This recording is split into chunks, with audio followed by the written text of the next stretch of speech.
Okay, welcome everyone to the second day of Immigration to the Future and subsection Smart Immigration to the Future.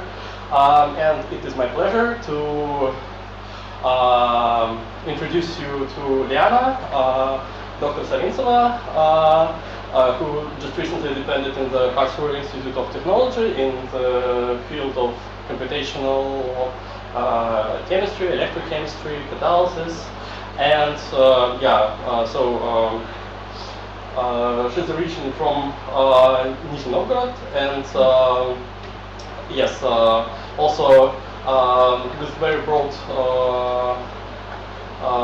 scope of the interest. So also, if you have a chance to get her art, also,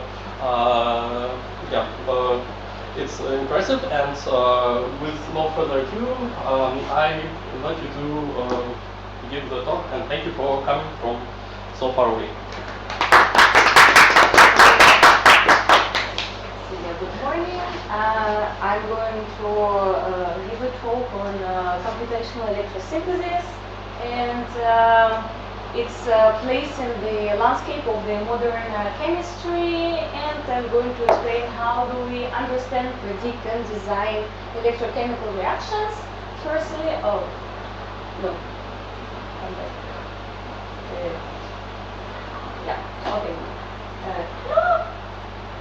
okay. Yeah, so Denise already introduced me, but yes, I had my specialist diploma in Lobachevsky University, and specialist diploma is something similar to master diploma. I also started PhD in Lobachevsky State University, but then in 2022, for no reason, I decided that I don't want to continue this study here, and I moved with some stops in Turkey, Kazakhstan, and in Turkey, and I moved to the National University of Mexico. I worked there for 6 months. I was teaching bachelor students for computational chemistry. Also, we had a project with Bremen University there, and hosted also a conference with Bremen University. And then I moved to Quarteera Institute of Technology, where I recently got my PhD diploma. And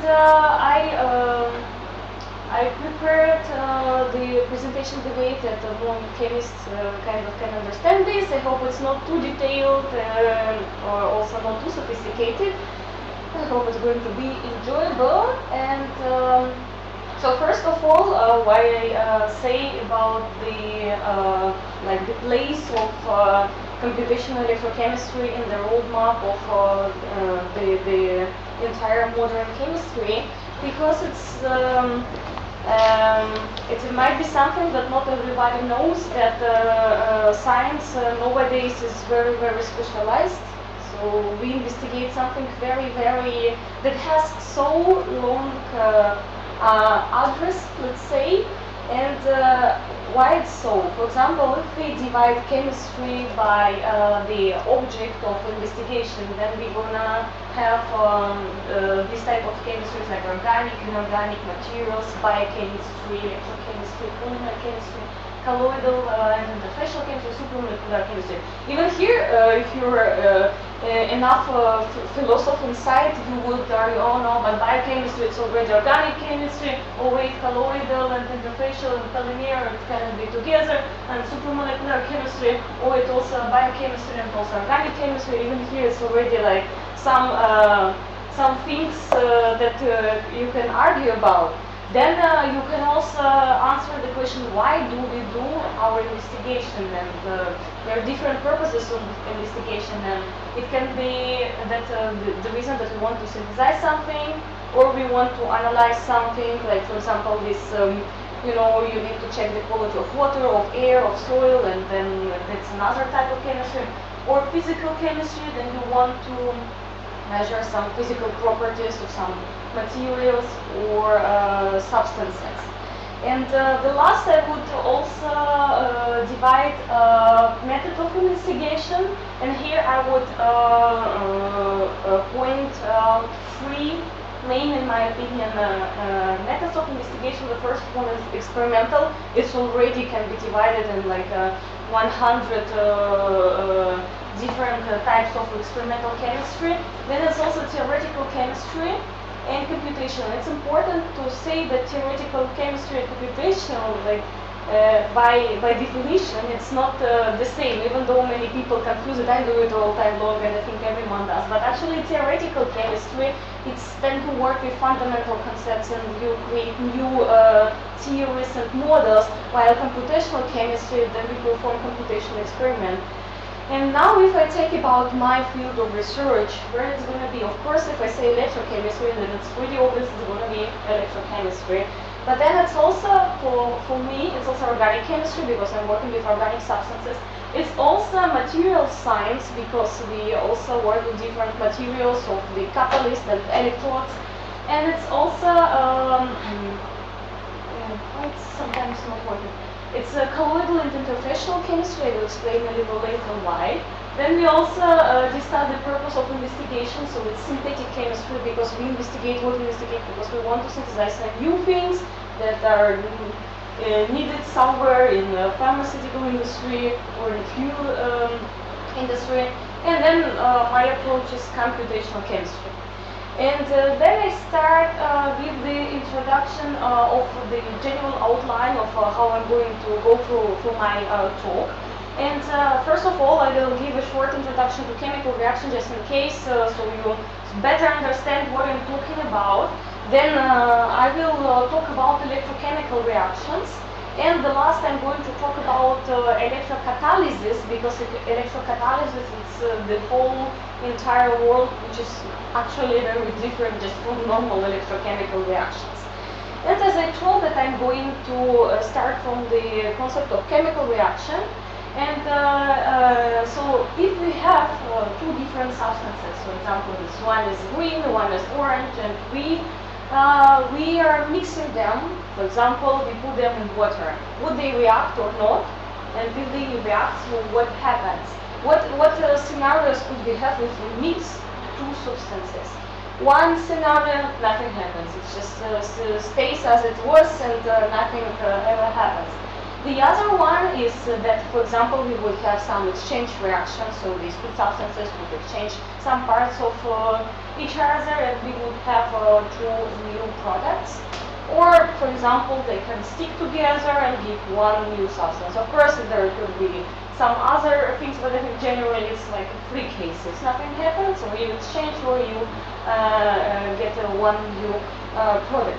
But then, for example, how we define? Well, we have our initial substances, and we have our final substance. For example, here it's the product of attachment. And we can allocate these two things some energy scale. So we can say, we can define the energy of the initial state and the final state. And in chemistry, so we say that lower energy means it's more stable, more favorable, so everything, every process, chemical process wants to go toward the lower energy. And yeah, this is because we have some orientation of our atoms and our electrons, and some orientations are more stable and some are less stable. And then how we go from there to there. For example, if you want to attach them, they're gonna go together, closer, closer, closer, at some point they attach. And this is typically explained in the terms of transition state. And transition state, it goes through the minimal energy pathway, so it's minimal possible energy pathway between these two states, but it has some activation energy which is higher than any of the initial or final states, because we need to, if we create or break bonds, we need to activate firstly our reaction species, and then they would create the final product. And so here we have two parameters, two energetical parameters. One is the free energy of the reaction, and this is the terms equilibrium between reactants and products. We mix them, we wait some time, sometimes we need to wait 5 minutes, for some reactions you need to wait longer than the universe exists. But after this time that you need to wait, you will get some distribution. You will have, for example, 5% of the final state of the product and 95% of the initial state. Or you have 50-50, or everything will go to the product. So it depends on this delta G here. And we have activation energy, and activation energy determines the reaction rate. So this is actually determines how fast it happens, how fast you will achieve your equilibrium. But then, like if we look at this reaction, and this is, for example, is our energy diagram at the room temperature. And we want the desired product that we wanted, this the attachment product. But we understand that it's not going to happen because energy is higher. And what can we do? Classically, the easiest way, if I mean it's not super universal, but often what you can do, you can heat your reagents, and then you can shift the product and the transition state energy, and you can heat up to the point where at some point you will get the product lower than the initial state. And then you say, oh, okay, this is what I need. This is temperature at which I need to work to obtain this product. So, in other words, we can, with temperature and often for gas-phase reaction with pressure, we can shift thermodynamics of the process, and also typically our activation energy also scales with the reaction energy. We can come to the point that we can control the desired outcome of our reaction, right? And this is an important concept that I wanted to introduce, and now I'm going to go to the electrochemistry. And the first part of electrochemistry I'm going to introduce, it's so-called outer electron transfer, and I will explain why it's called so, and I will explain why I did this introduction for the temperature dependence of the reaction. So first of all, I want to tell that it's electrochemistry actually is very like all the entire situation with electrochemistry. I was very interested because electrochemistry takes its root in the early 19th century. So it's more than 200 years. That's this pioneer work of Alessandro Volta. And yeah, it had its implementation in the battery industry, also for some purification of water, but for the synthesis for substrates, it's only last 20 years that it started to be interesting. And there are different reasons for that. One of the reasons that the electrochemical reactor is more complex, and you need much more advanced technology, which we have now, than just to make the reactor for classical thermochemistry. But also, I think important reason here that, for example, the strategy of the previous century, that we have some to make some chemicals, we have fossil feedstocks, and then heat, pressure, we use some catalyst, and then we generate chemicals and some waste. And if it's even now, not in each country you need to care about waste, and that's fine. You get what you want. You make it the cheapest way that you can. That's fine.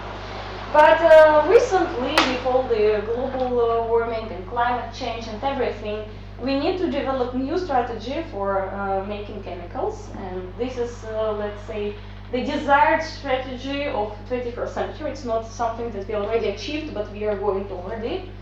And what we want to do now, we want to use renewable electricity.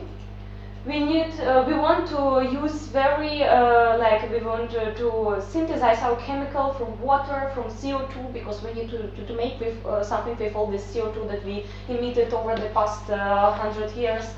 Also biomass.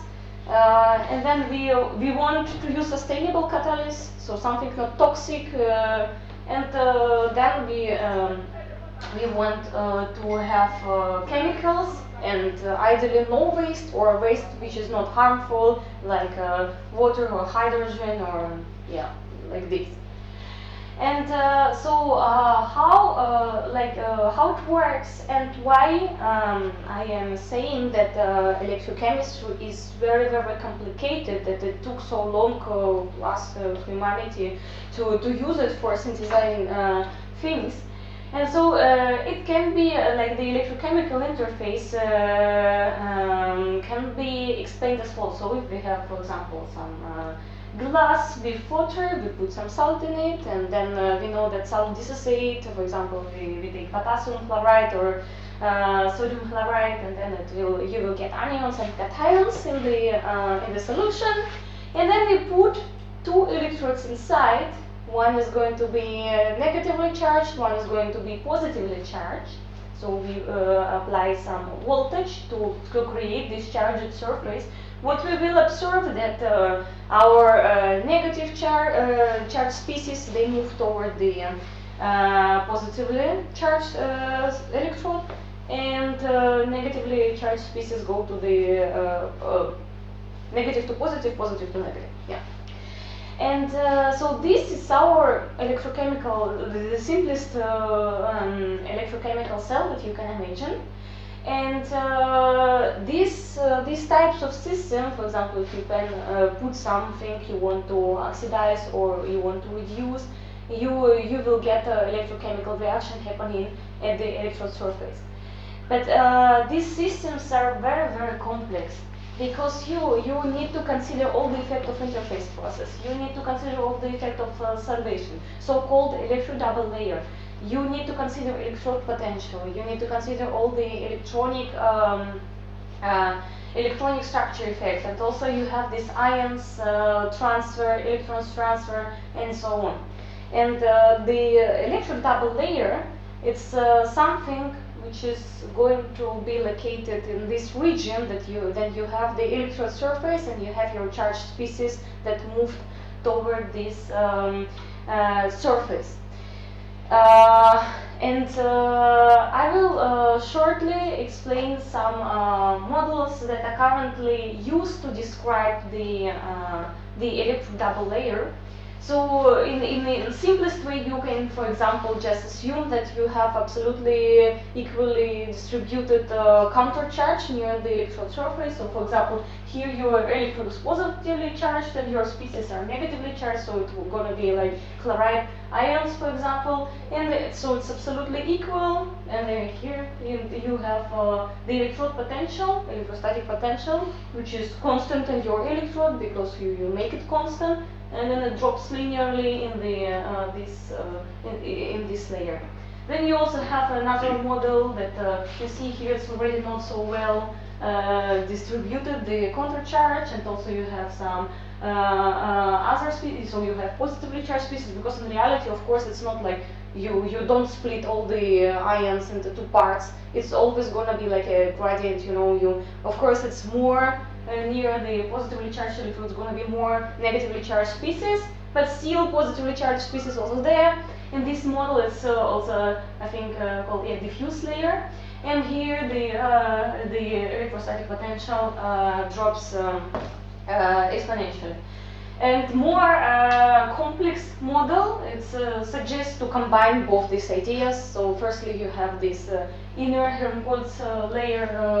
There you have linear drop, and then you have the exponential drop, and then the bulk solution, the electrostatic potential is constant, and nothing is the electrochemical reaction is not happening there. And this is like the most simplest of this model. It's also often called Wu-Chapman-Stern model. It's like the simplest model that you can use nowadays. And this model doesn't explain really all the complexity that is happening here, right? So we can capture some features of this, but we cannot explain everything. Why we need to explain well the electric double layer structure? Because it controls the local reaction environment. Okay, so our reaction, our electrochemical reaction is going to happen either in the diffuse layer, either in the electrode directly in the electrode surface, so the inner Helmholtz plate.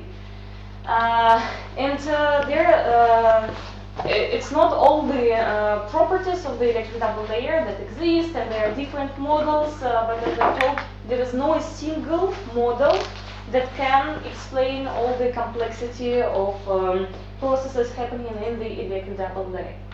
And now, why I explained to you this example with the temperature, so I'm bringing you back to this picture, then I showed that we can manipulate the reaction with temperature, because we can shift thermodynamics of the process. But in electrochemistry, instead of temperature, we use the electrode potential. It works, let's say, it works the same way.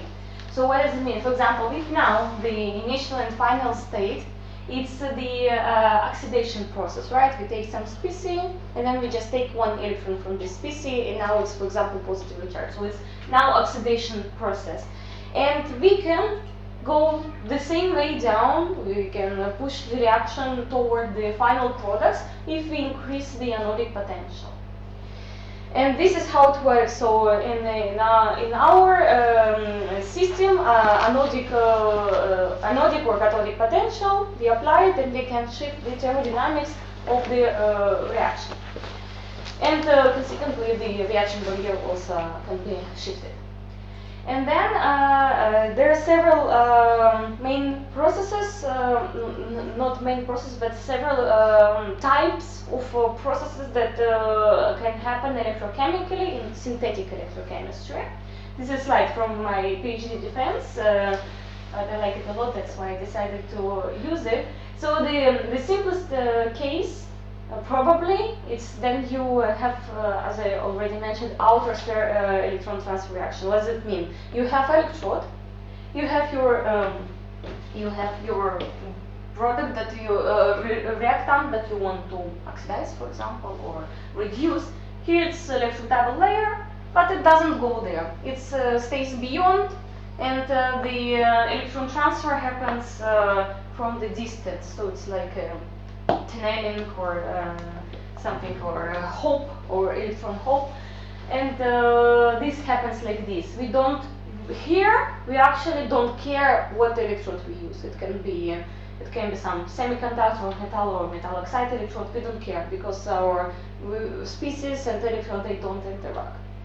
Then we have a very interesting type of process. Here it's written intermediated by GM, which is just mediated electrochemical processes.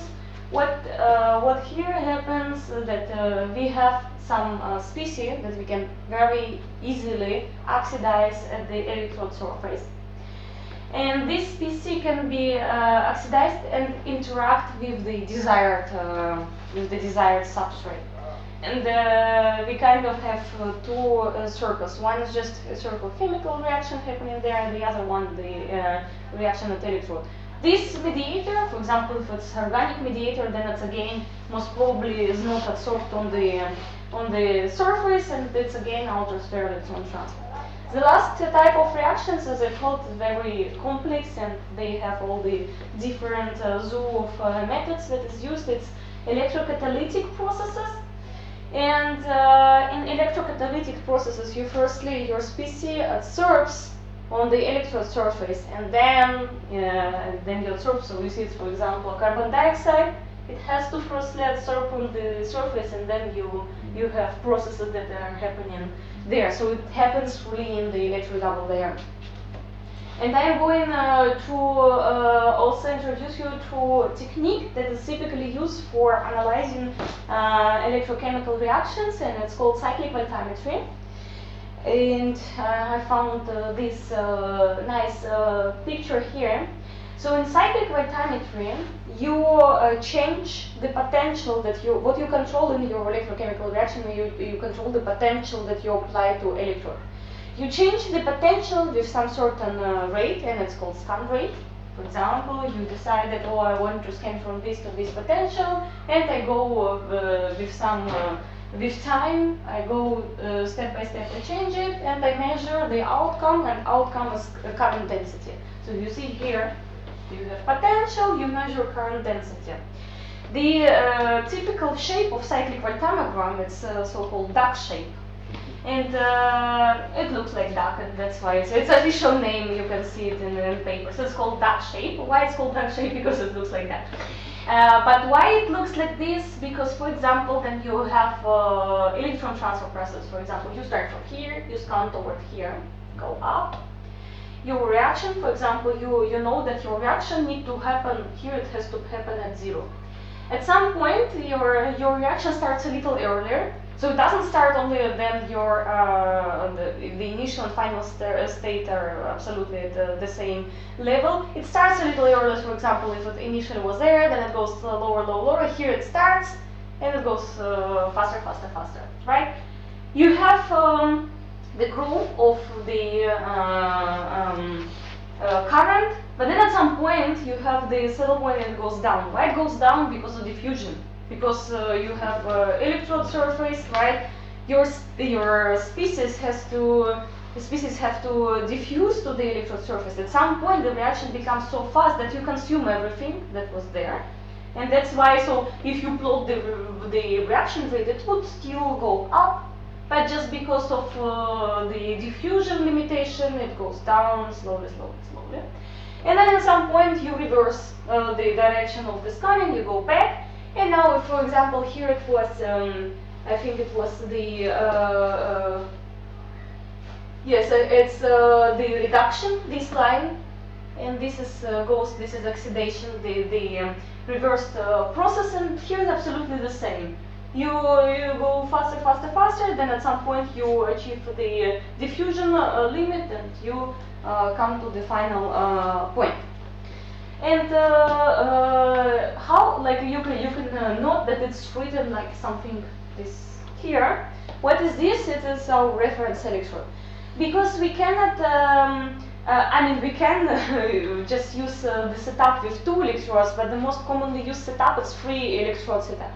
Because we want our results to be reproducible, and that's why they're so-called reference electrodes. This reference electrode, they have a known redox potential, they are well described, they are easy to maintain, and you measure your potential not just independently, but you use this reference electrode, and then other people in some other point of the world can try to reproduce your results, and then your potentials are going to be comparable, because without that it's not going to be comparable.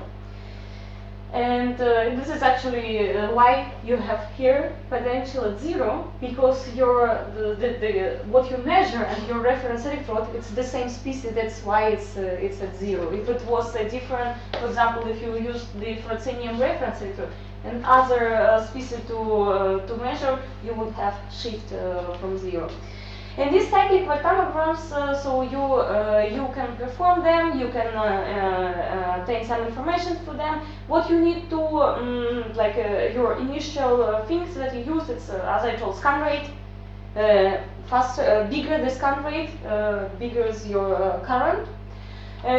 Your scan range, you need to think carefully what scan range you're going to investigate. At some potentials you can consume your electrode, because it's also not 100% inert.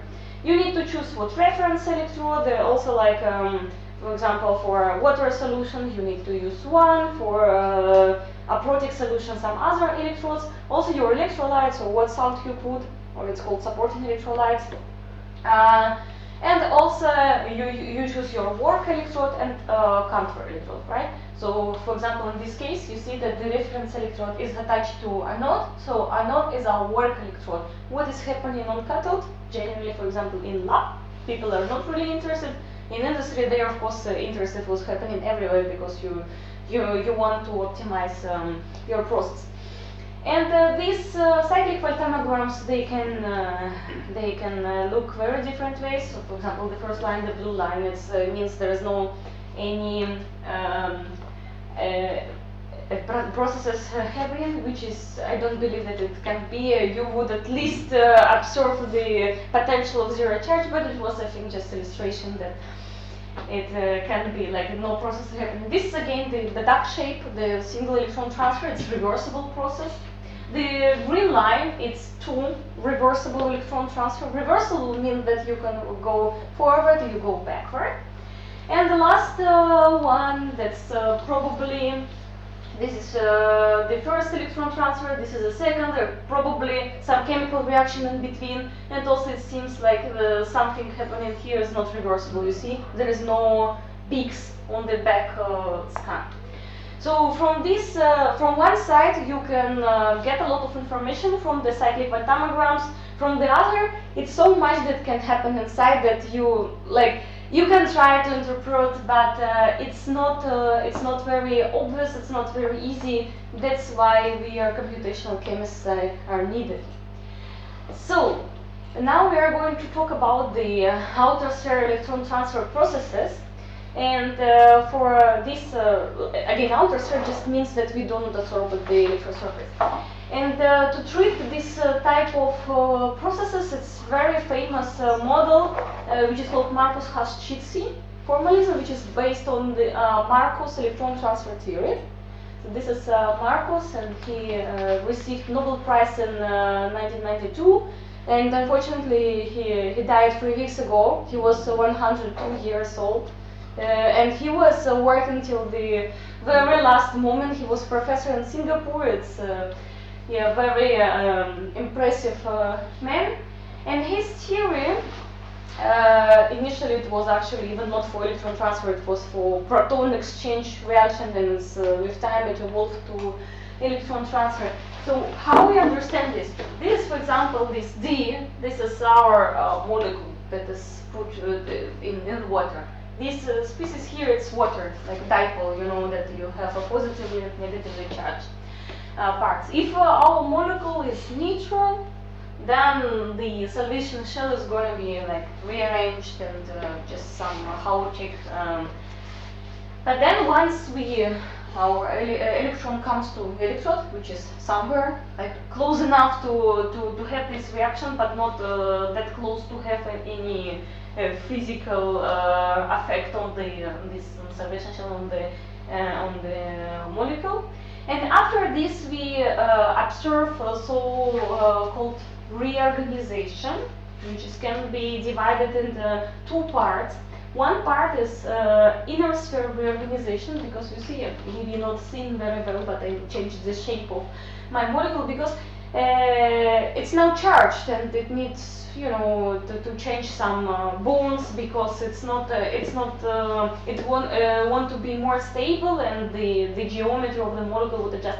But also your salvation shell is going to change, because now your species is charged, and water has dipole, and this it will rearrange, and the salvation shell is going to be much more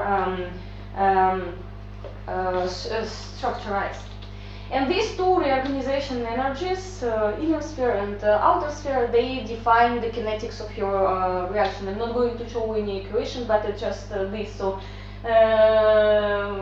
he proposed that this is enough to explain this outer sphere electron transfer reactions. And then, for example, we take some process. It doesn't matter which process. We have some variety of possible mechanisms. Some reactions are electrochemical, some reactions are chemical, some reactions are kind of combination of chemical and electrochemical, and we can define the final mechanism. We can define all the barriers and reaction of each reaction step, and we can define the mechanism of this oxidation. And after this, we use a simple model for simulating the process. I was already started my lecture outside the building. I was telling that it's a one-dimensional model, it's a numerical model. In this model, we simulate that we have an electrode surface, then we compute the diffusion layer that we are going to investigate, And we divide this diffusion layer with some increment, the space increment, and we have diffusion of the species, like reactants moved over the surface. At the surface we have some electrochemical process. Then we also have some following chemical processes, because you see it's not one step. In the end it's three-step conversion. And for this it's 6, because it's 2 times the same reaction. And and then we oxidize something at the electrode surface, and it moves far from the electrode. And we simulated this process, and we have experimental collaborators, and they make measurements experimentally. And here you can see comparison. It might look not so good, but first of all, it's actually also not so bad, because we are very like orders of magnitude of like in our simulations and experiment, and also because in experiment, in simulations we control all the conditions that we have. They don't actually know what is going on in their experiment. And here we assume that the situation is with methanol, because methanol is also easily oxidized at the electrode. And we assume that this discrepancy is caused by methanol. That's why we repeated our calculations, and they repeated the measurements with another solvent which is not oxidized. And so it's more inert. And here you see that now it looks much nicer. And I think it's very, very impressive, these results, because I was introducing you to the electro double layer so long, but actually we don't consider any electro double layer here. We just assume that our species beyond this double layer. We even do not consider the electrode surface. There are some parameters that we use in Marcus-Hash theory. We need to use so-called electronic coupling between electrode and the substrate, but it's we can calculate it, but it's a little too sophisticated, so we just take the literature value. And we also need to know the electronic density inside our electrode for the reaction rate. And this is also was taken from literature, so we didn't measure it. And this is really impressive that we could obtain such results. And it's not just everything we did. We also then, so we started from this molecule, and then we considered a big amount of different derivatives. And our kind collaborators also performed experiment, and we correlated the on Z potential. On Z potential is where your current starts, so it's where it's not zero. And so they picked a few substances. We can say that they picked them because they wanted to investigate it, but actually they picked what they had in the lab. And they measured it, and you see that the dashed line here, it's the ideal behavior. If we ideally reproduce experimental, it would be here. We see that we have some shift, we have some offset of our line. And of course, it's like not super perfect, but still, for such a complex parameter, which in reality does depend on the electro double layer, does depend on the electrode, does depend on the electrolyte, which we are not considering also at all. I think it's very impressive that there are types of reaction that we can explain in these terms. And also, as I told you, there's a mediated process. I will not show results, right? But I will just explain you that for mediated process, so this is our mediator, oxidized at the electrode surface, interacts, this is chemical interaction with our substrate, just going here. And then we obtain some new species, which is oxidized, and we again generate the mediator, right? And so mediator is basically like carrying charge from the substrate to the electrode, and it goes back and forth, back and forth.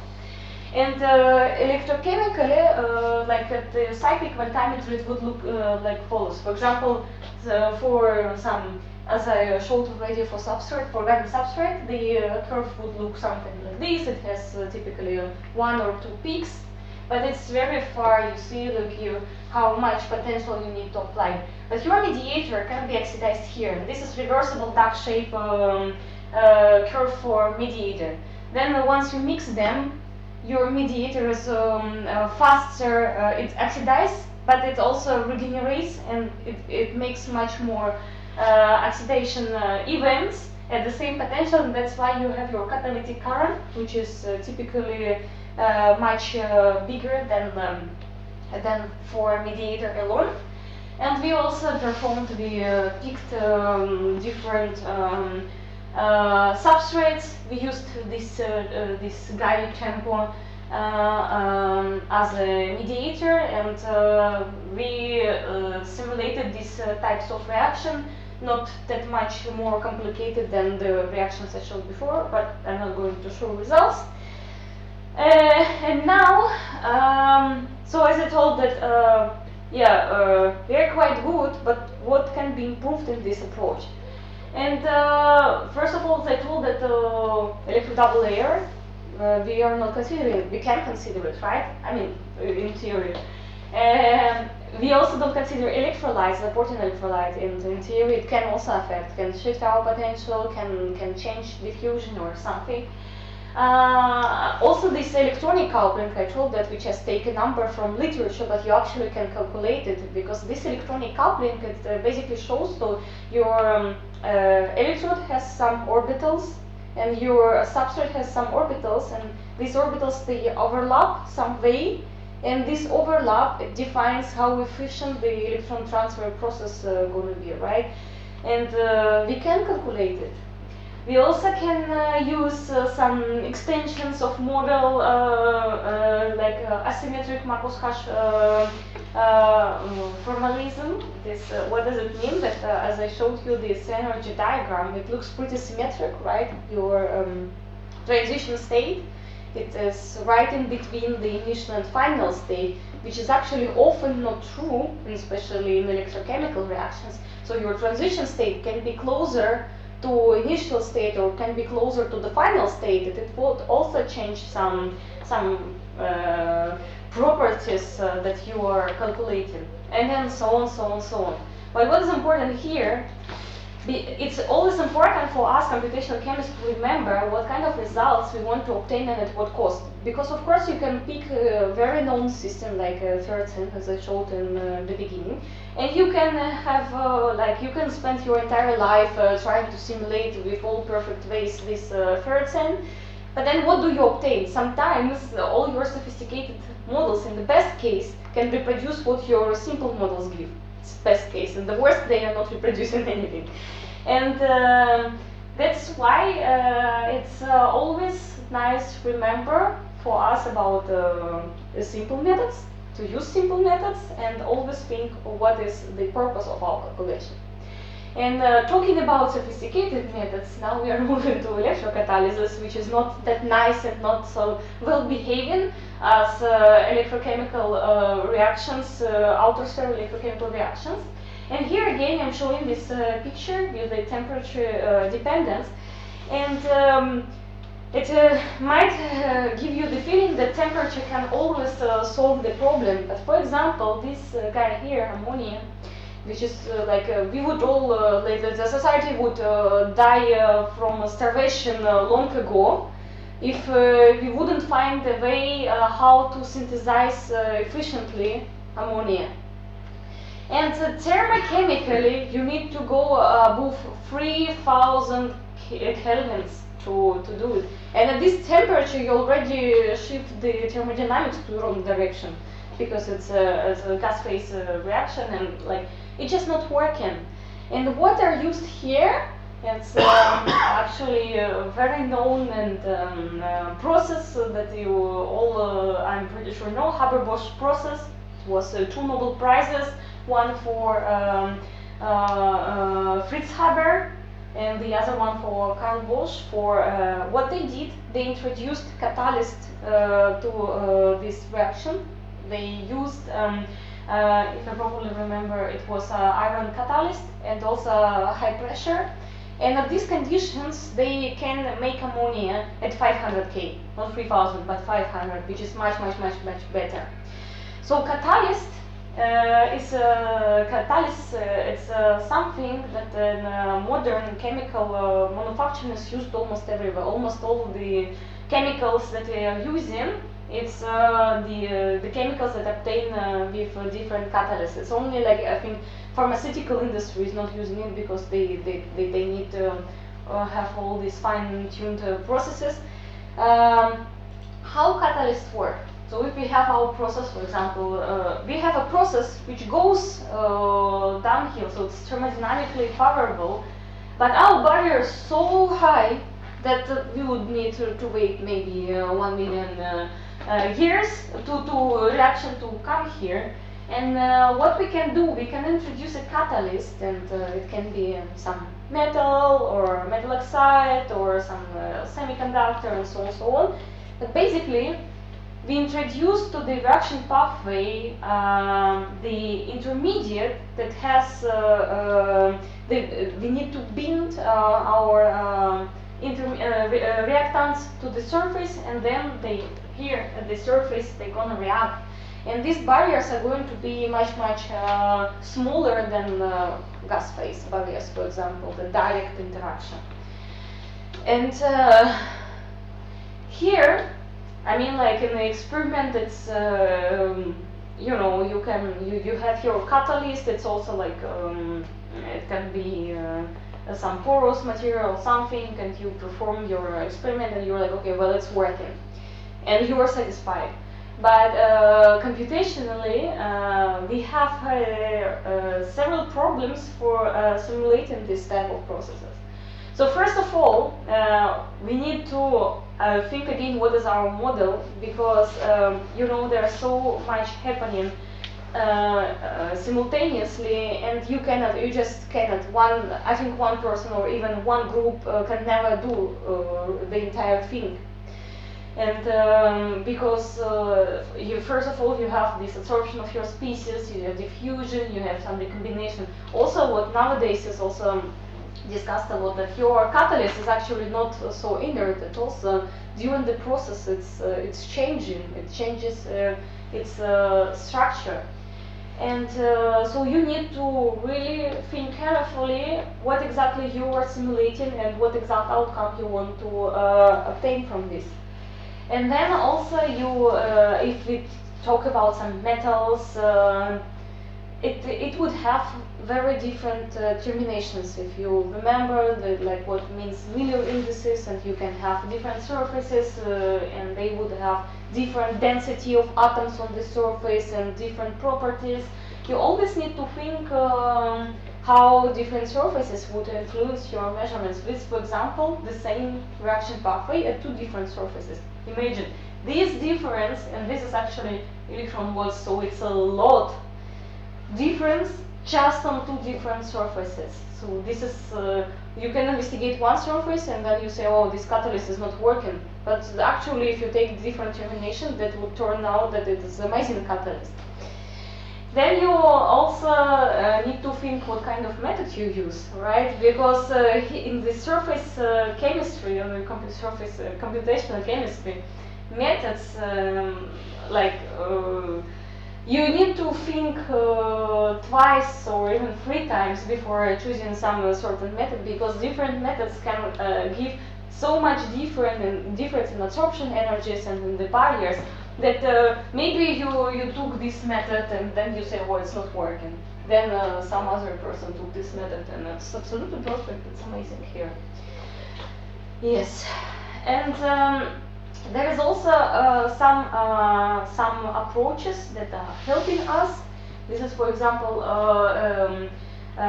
Paul Sabatier, and he also got Nobel Prize in 1912. And he proposed some ideas that nowadays are called Sabatier principle. And what this principle means. So if, for example, we have our reactant and we have our product, and we can introduce different surfaces, we would have different surface intermediates. Catalyst doesn't affect the initial final state, right? It doesn't depend on it. What it affects is surface intermediate. You can use some catalyst that binds very weakly the reactants, and then you can have catalyst that binds very strong, or you can have some catalyst that binds thermoneutrally the intermediates. But how to understand what is better? So what he suggested, that your absorption energy of your surface intermediate have to be just fine. So it has to be not so strong, not so weak, because if you're like in the case then it's too strong, then it's the surface intermediate here, then you would be limited by desorption of product, because yeah, of course you absorbed everything, but then it doesn't want to desorb because it's stable here. Here in the green region, so it's this line here, you're going to be limited by activation of reactants, right? So because, yeah, why would our reactant adsorb on the surface if it's that much uphill? It just wouldn't happen. And then there's this subadhere optimum, and this is just this line. So it's if it's thermoneutral to bind and to desorb, then it's like a perfect case. But does it mean that, so as I showed, that we have all these steps? It can be like whatever, 10 steps, 20 steps. Does it mean that we need to optimize, need to find a catalyst that it would, you know, bind just nice all the steps? No. Here it's another principle that helps us, and this is principle of so-called scaling reactions. Scaling reactions that, for example, this is water oxidation scheme here, diagram. And in this diagram, we can find that two steps, which is this step and this step, they are not changing independently when you change catalyst. They always change together, so they scale together. There is a correlation. That's why it's called scaling relations. And that means that you just can find these scaling reactions, the stages that scale together, and you can use it as a single, the relation between these two reactions, you can use as a single descriptor for your entire process that can have whatever stages, right? And you would get, again, this, it's called Vulcana plot, the same plot as I showed before. But now it's not just one binding energy. It's descriptor derived from these scaling reactions, right? And this is something what we use a lot computationally, because it's also nice because these types of difference are typically more precise than absolute energies, because we kind of neglect the inner error of the method, and we are kind of better. Of course, it was proposed already, like people started to use this type of descriptors some years ago. Nowadays, they are trying to make more and more sophisticated, more complex descriptors to try better to predict catalysts. And what does it have to do with electrocatalysis, right? Because this all works just for heterogeneous catalysis. For electrocatalysis, this process, for example, this is water oxidation, this is electrochemical water oxidation here. You can see that there are electrons, but also at each step you see that there is a proton. And it's interesting how do we obtain this type of reactions, because you might not know, but I tell you that for theoretical approaches to treat explicit electrons, just to take one electron and to treat it, or to treat these naked protons, it's very difficult. We don't want it. We want to have some approach, then we are avoiding it. And this approach was proposed like 20 years ago. It was called computational hydrogen electrode. And it's based on a standard hydrogen electrode. It's reference electrode that's widely used in electrochemistry. This is basically uses the idea that at some conditions, if you pour the hydrogen gas and you also have the protons in your solution, at some conditions, the reaction of formation hydrogen and also reaction of the hydrogen oxidation, this reaction is going to have the same rate. So you consume these bubbles here, the hydrogen bubbles here, but you also produce, right? And it happens at the same rate. It just reference electron. very nice one. And there's this man, Jens Norskov. He's currently a professor at Technical University, the Denmark Technical University. So he proposed, based on the standard hydrogen electron model, he proposed the idea that if you don't want to treat hydrogens like protons and electrons, and there's this idea of standard hydrogen electron, then he thought, okay, then at these conditions, the chemical potential of this couple has to be equal to the chemical potential of half of one hydrogen molecule in the gas phase.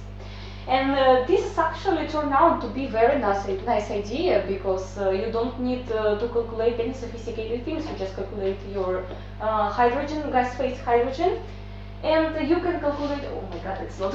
I hope it's you can see something. But for example, for water oxidation, then each step is you can consider as the combination of half proton and electron transfer, or this half hydrogen. So you can obtain this energy diagram, but it's not just this, because like this model also tells us how this reaction parameters will scale with the applied potential and how it works. But for example, if we apply, so the dotted line, it's we apply 0.78 volt, and it's here. This is 0.78, but that means that for each step we apply the same potential. That means for the second step, difference is multiplied by 2, for the third by 3, for the last by 4. So it's a linear scaling of reaction energies with potential. You might see that there is no any activation energies, there is no this parabolas, because this model just doesn't consider activation energy, just says that okay, we just assume it's fast enough, and that's it. Also, initially this model was even not considering any salvation effect, and also it's actually do not consider the potential. The potential is something that you put post factum in your energies. You are not considering the electrode potential directly. But this model turned out to be so handy. The guy has H index like 250, so he's a superstar in computational electrocatalysis. Yeah, so then now people suggested more and more advanced models in the initial way. So how it was proposed 20 years ago, no one uses it. But yeah, it was really a big breakthrough for the computational electrocatalysis. But then there's also like more modern approaches how to consider potential and how to avoid all these limitations of the computational hydrogen electrode. And this is a few examples of these models. So for example, we have our surface. In computational hydrogen electrode, we have just surface and some surface, nothing else.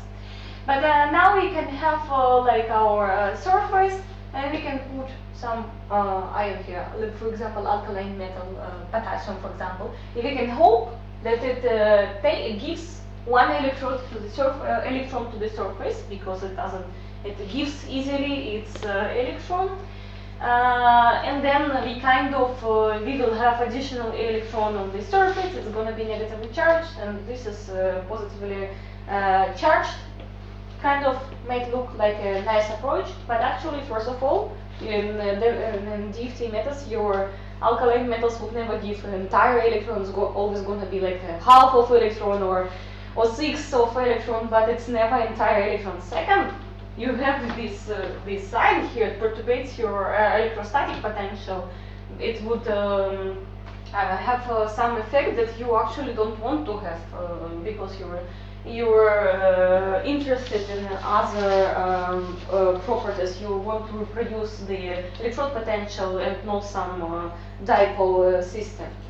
Second approach, it's so-called device screening. This, for example, what BASP does.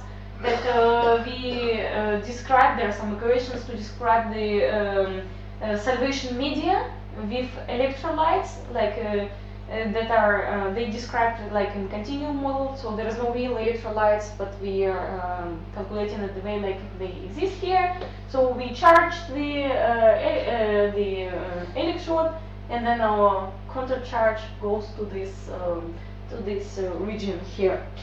And the last approach, it's a salvated gallium model. It's actually proposed in the group of Jens Norskov also. And I think the first paper that published is from Georg Kastlinger, and I was lucky enough to have internship in his group. And here the idea is a little slightly different, that now you define a region, because here it's like it starts directly here, right? But in the salvated gallium model, they define a region where the countercharge is located. It's like typically 3-5 angstrom above the surface. All methods have some pros and cons, but it's generally a more proper treatment of the electrochemical interface. And so this is idea of like generally this method is called canonical DFT. And how it works, so for example, if you have your carbon dioxide, it doesn't want to absorb, you need to apply some potential. Then you put your electrons, now it absorbs, now it can undergo some further reactions, and you can synthesize methanol or ethylene and so on. And you can explicitly simulate this process. And for example, in computation hydrogen electrode, you cannot describe this process because, as you see, there is no protons. If there is no protons, how do you describe each step? Also, like in grand canonical DFT, we can observe the barrier of this. We can find with like how much activation energy we need to absorb this species. This is computation hydrogen electrode again doesn't do. And as I told, no explicit potential. So here we have all the good sides, but also we need to make at least 4 calculations for each reaction step, and for a computation hydrogen electrode it was just 1. We calculate once and we scale it linearly, scaling with potential, we don't care. Here we need to do at least 4 calculations because it's parabola dependence, and to fit parabola you need at least 4 points, actually you need more. And then I think it's my last slide, so it's comparison of this model. So grand canonical DFT is nice because it can give you the same results as computational hydrogen electrode can give, and give a book. This, for example, the comparison for the Fulmer reaction.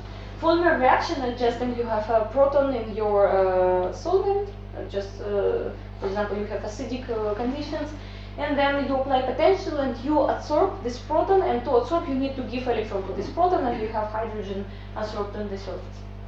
And in computation hydrogen electrode, again, so you understand the trick. You want to describe this reaction, but what you actually calculate, it's just absorption of gas phase hydrogen, right? You substitute this proton and electron combination with hydrogen. But in grand canonical DFT, we can we can put water molecules, and we can give to these water molecules a proton, and we can make sure that it's proton, that it's charged, and then we can absorb it. We need to calculate several states. So first, of course, we need to calculate the barrier surface. Then we also need to calculate the this. For example, we take one water molecule, and then the proton is going to be at this water molecule, like this. So for grand canonical DFT, we calculate this system. So we take this molecule, and this water molecule gives hydrogen to the surface, and this is this line. It's not so linear, and it has also some offset because it's just one. Of course, if you take 3, 4, 5, then it's much better. You would converge to the computation hydrogen electrode. While in the computation hydrogen electrode, the only thing that you consider is this. So you are not considering any water or anything. And yeah, so it's again saying that simple methods are not always bad. Sometimes they can give very handy like ways to calculate some desired properties. Yeah, but generally, I think that the electrocatalysis is very, very complex, and so now we are even not like even for the not the simplest but most studied reactions like hydrogen evolution reaction or oxygen evolution reaction, which are parts of the water oxidation. You can find thousands of paper, but you barely can agree on after if you read all these papers, you barely can agree on some conclusions, and there are still new papers that are trying to investigate fundamental ideas behind it, because some different methods can give slightly or not so slightly different results. And yeah, so this is it. I hope you enjoyed it, and I will be glad to answer your questions if you have any.